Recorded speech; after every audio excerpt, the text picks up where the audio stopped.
Congress party, Congress ప్రభుత్వం, ముఖ్యమంత్రి గారు నిరుద్యోగుల కోసం జాబ్ క్యాలెండర్ విడుదల చేయడం ద్వారా తెలంగాణలో శాశ్వతంగా నిరుద్యోగ సమస్య పరిష్కారానికి కాంగ్రెస్ ప్రభుత్వం ఒక పరిష్కారం చూపించడం కూడా స్వాగతిస్తా ఉన్నాం, హర్షం వ్యక్తం చేస్తా ఉన్నాం. ఇంకొకటి 32 సంవత్సరాలుగా తెలుగు రాష్ట్రాలలోనే జాబ్ క్యాలెండర్ అమలు కాని సందర్భంలో ఇవాళ రేవంత్ రెడ్డి గారి నాయకత్వంలో కాంగ్రెస్ ప్రభుత్వం రాగానే ఇది జాబ్ క్యాలెండర్ ద్వారానే నిరుద్యోగులకు ఉద్యోగాలు పారదర్శకంగా అమలు జరుగుతాయని భావించి ఈ జూలై మొదటి వారంలో జాబ్ క్యాలెండర్ను విడుదల చేస్తూ ఉంది.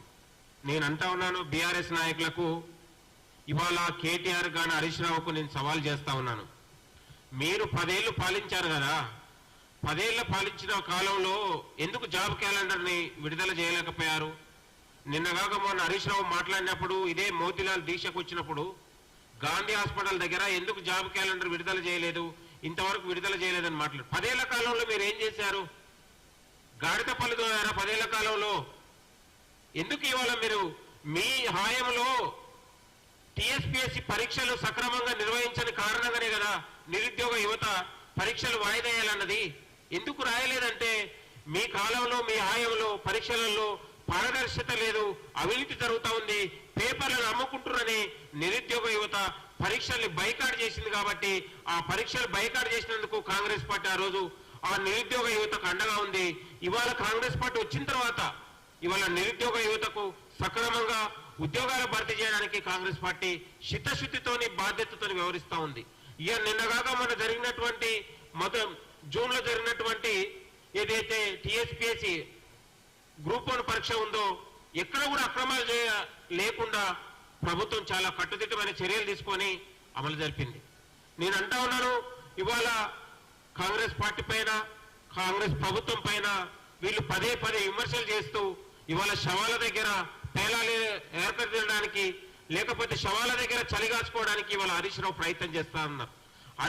హరీష్ రావు జీవితం అంతా తెలంగాణ ఉద్యమంలో నిరుద్యోగ యువతను చంపుకొని శవాల దగ్గర చలిగాచుకున్నటువంటి చరిత్ర ఆయనకు ఉందేమో కానీ కాంగ్రెస్ పార్టీ శవ రాజకీయాలు చేయదు. ఇవాళ నిరుద్యోగ యువతకు ఇవాళ భరోసా ఇస్తుంది, బాధ్యత ఇస్తుంది అనే విషయాన్ని మీ సందర్భంగా గుర్తు చేస్తా ఉన్నాం. మీరు నిరుద్యోగ యువతకు ఏం చేశారని మీరు గాంధీ హాస్పిటల్ దగ్గరికి వెళ్ళి రాజకీయం చేశారు? కేటీఆర్ కైనా హరీష్ రావుకైనా మీరు ఏం చేశారు? పల్లా రాజేశ్వర రెడ్డి 10 ఏళ్లు గ్రాడ్యుయేట్ ఎమ్మెల్సీకి ఉండగా ఏ రోజున నిరుద్యోగ సమస్య గురించి శాస్త్రమండలిలో ఎందుకు స్పందించలేదు? ఏ రోజున ఉస్మాన్ యూనివర్సిటీకి ఎందుకు రాలేదు? ఇవాళ ఎందుకు మీకు గుర్తుకొచ్చింది? మోతీలాల్ అడ్డు పెట్టుకొని ఇవాళ మోతీలాల్ ని బలిపశం చేయడానికి బీఆర్ఎస్ కుట్ర చేసింది. కాబట్టి ఎంతో మంది నిరుద్యోగ యువతలను బలిపశం చేయడానికి, వాళ్ళని రాజకీయం చేసి మళ్ళొకసారి పబ్బం కట్టుకోవడానికి నిరుద్యోగుల మీద ప్రేమ లేదు, కాంగ్రెస్ ప్రభుత్వమైన కోపంతోనే వాళ్ళు ఈరోజు నిరుద్యోగుల్ని ముసుగు వేసుకొని ఈరోజు ఉద్యమాలు చేస్తున్నట్టు నటిస్తా ఉన్నారు. ఖబర్దార్, ఇలాంటి పిచ్చి ప్రకటనలు చేసినా మీరు పిచ్చి వ్యాఖ్యలు చేసి నిరుద్యోగ యువతను పక్కదారి పట్టిస్తే నిరుద్యోగ యువత నమ్మదని కూడా ఈ సందర్భంగా గుర్తు చేస్తా ఉన్నాం. అత్యంత బాధ్యతతోని ఇవాళ ముఖ్యమంత్రి గారు ఇవాళ మేధావుల్ని, ప్రొఫెసర్ని అందరినీ ఒక ఏకం చేసి ఈ నిరుద్యోగ పరిష్కారానికి జాబ్ క్యాలెండర్ ద్వారా 6 నెలల ముందు పదవి విరమణ పొందే ఉద్యోగిని కూడా లిస్ట్ లో పెట్టడానికి అవకాశం ఉంటుంది. ఎక్కడ కూడా లోటుపాట్లు ఉండదు. ఇక ఈ ధర్నాలు, పోరాటాలకు అన్నిటికీ పరిష్కార మార్గం చూడబోతా ఉంది. ప్రతి నిరుద్యోగి జాబ్ క్యాలెండర్ లో చూసుకుంటాడు మా ఎన్ని ఖాళీలు ఉన్నాయని. ఇవాళ మనకు ఎక్కడైతే స్క్రీన్ ప్లేలో కనబడుతుంటాయి ఆ విధంగా ఇవాళ ఒక అత్యంత పారదర్శకంగా దేశంలోనే తెలంగాణలో యూపీఎస్సీ తరహాలో ఇవాళ తెలంగాణలో పోటీ పరీక్షలకు ఇవాళ గవర్నమెంట్ ఎగ్జామ్ సంబంధించి అత్యంత పారదర్శకంగా పెడుతుంది. కాబట్టి వీళ్ళు ఎలాంటి రాజకీయాలు చేసినా, ఎలాంటి కుట్రలు చేసినా కాంగ్రెస్ ప్రభుత్వాన్ని విమర్శించే నైతిక అర్హత వాళ్ళకు లేదు. వాళ్ళు నిరుద్యోగుల గురించి మాట్లాడే అర్హత లేదు. మొదటగా నిరుద్యోగులకు ద్రోహం చేసింది వాళ్ళే కాబట్టి వాళ్ళే నిరుద్యోగులకు ద్రోహం చేసి మళ్ళీ వాళ్ళే నిరుద్యోగుల పక్షాన ఉండి ఇలా నిరుద్యోగులకు ఏదో అన్యాయం జరుగుతుందని వాళ్ళు మాట్లాడితే ఇలా సిగ్గనిపిస్తా ఉంది. తెలంగాణ సమాజం వాళ్ళని చూసి ఇలా నవ్వుతా ఉంది. నిరుద్యోగ యువతనే మా దగ్గరికి రావద్దు మీరంటే కూడా సిగ్గు లేకుండా నిరుద్యోగుల దగ్గర పోయి వాళ్ళకేదో ప్రేమ ఉన్నట్లాగా నటిస్తా ఉన్నారు. కాబట్టి నిరుద్యోగ యువత ఒక మంచి అవకాశం రాబోతుంది తెలంగాణలో. కొట్లాడి తెచ్చుకున్నటువంటి అసలు తెలంగాణ ఉద్యమం ప్రారంభమైందే ఉద్యోగాల అంశంలోనే ప్రారంభమైంది కాబట్టి కాంగ్రెస్ పార్టీ తెలంగాణ ఇచ్చిన పార్టీగా ఇలా నిరుద్యోగ సమస్యల్లో పోరాటాల్లో భాగం పంచుకొని వాళ్ళ కష్టాలు కన్నీళ్లు చూసినటువంటి పార్టీగా ఒక బాధ్యత ఉంది కాబట్టి మనకు ముందుకు పోతా ఉంది. ఇవాళ అనేక రకాలుగా వీళ్ళు బీఆర్ఎస్ పార్టీ ఇవాళ పదే పదే విమర్శలు చేస్తూ పదే పదే కుట్రలు చేసే పరిస్థితి ఉంది. మీరు ఇవాళ గ్రూప్ 2 కానీ గ్రూప్ 3 కానీ మీరు నోటిఫికేషన్లో మీరిచ్చిన నోటిఫికేషన్లే సక్రమంగా పరీక్షలు పెట్టలేదు కాబట్టి బైకాట్ చేశారు. ఇవాళ కాంగ్రెస్ పార్టీ వచ్చిన తర్వాత మీరిచ్చిన నోటిఫికేషన్లకు మేము ఇవాళ పరీక్షలు పెట్టి ఇవాళ సక్రమంగా నిరుద్యోగ యువతకు న్యాయం చేయడానికి ప్రయత్నం చేస్తూ ఉంది. కాబట్టి వాళ్ళ సిగ్గు లేకుండా పదే పదే కాంగ్రెస్ ప్రభుత్వం పైన మాట్లాడితే మేము ఎట్టి పరిస్థితుల్లో క్షమించం కూడా అని కూడా ఈ సందర్భంగా హెచ్చరిస్తా ఉన్నాం. ఇవాళ ముఖ్యమంత్రి గారు కాంగ్రెస్ పార్టీ చాలా అత్యంత చిత్తశుద్ధితోని భవిష్యత్తులో నిరుద్యోగ యువతకు కానీ తెలంగాణలో ఇవాళ రైతులకు పెద్దపీట వేయబోతుంది. రైతు కళ్ళల్లో వెలుగులు చూడడానికి ఇవాళ 2 లక్షల రుణమాఫీతోని దేశంలోనే ఇవాళ తెలంగాణ రాష్ట్రం ఒక ప్రథమ స్థానంలో ఉండబోతా ఉంది. ఇవాళ 10 ఏళ్లుగా అర్యాయుషులైనటువంటి రైతన్నకు ఇవాళ కడుపులో పెట్టి చూసుకొని రైతును రాజు చేయడానికి కాంగ్రెస్ ప్రభుత్వం ముందుకెళ్తుంది. అంటే ఒక తర్వాత ఒకటి బాధ్యత ఉంది. ఒక నిరుద్యోగులకు రైతులకు కార్మికులకు ఇలా విద్య వైద్యం పైన అనేక రంగాల్లో ఇలా కాంగ్రెస్ పార్టీ మేధోమదనం చేసి ఎక్కడైతే సమస్య ఉందో దాన్ని పరిష్కారం దిశగా వెతుకుతుంది.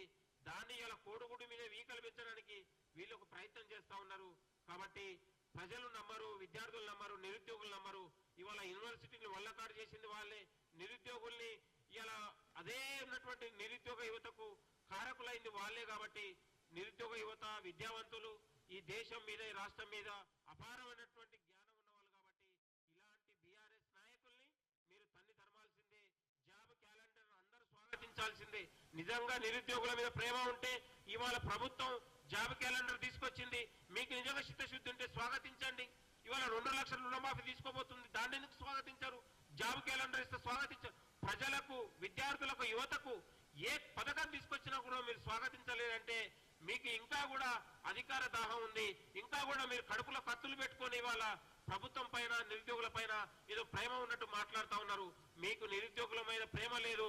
మీరు ముమ్మాటికి ఎప్పుడైనా కూడా నిరుద్యోగుల ద్రోవులే. మీరు తీసుకురు కదా, మాకు కాదు. మీరు నిరుద్యోగులకు ఉద్యోగాలు లేకుండా కల్వకుంట్ల కుటుంబం 6 ఉద్యోగాలు 10 ఉద్యోగాలు మీరు ఏకకాలంలో తీసుకురు. నిరుద్యోగుల కళ్ళలో మట్టి కొట్టిరు. ఇవాళ నిరుద్యోగులకు యువతకు ఇవాళ పార్టీలైనా ప్రభుత్వంలైనా ప్రజల కోసమైనా అత్యంత చిత్తశుద్ధితోని ఇవాళ ప్రభుత్వం పనిచేస్తా ఉంది. మీరందరూ కూడా స్వాగతించాలి. ప్రతిపక్షాలను కూడా ఈ సందర్భంగా అందరికీ పిలుపునిస్తూ భవిష్యత్తులో తెలంగాణలో నిరుద్యోగులకు ఒక మంచి అవకాశం రాబోతోంది. మీరందరూ కూడా దీన్ని ఉపయోగించుకోండి, కష్టపడండి. అవకాశాలు ఉపయోగించుకొని మీరు నిరుద్యోగులుగా సంవత్సరాల తరబడి మీరు కళ్ళల్లో ఆవిరేసుకొని ఇవాళ కన్నీళ్లు గార్చినటువంటి మీ అందరికీ ఒక మంచి రోజులు రాబోతా ఉన్నాయి.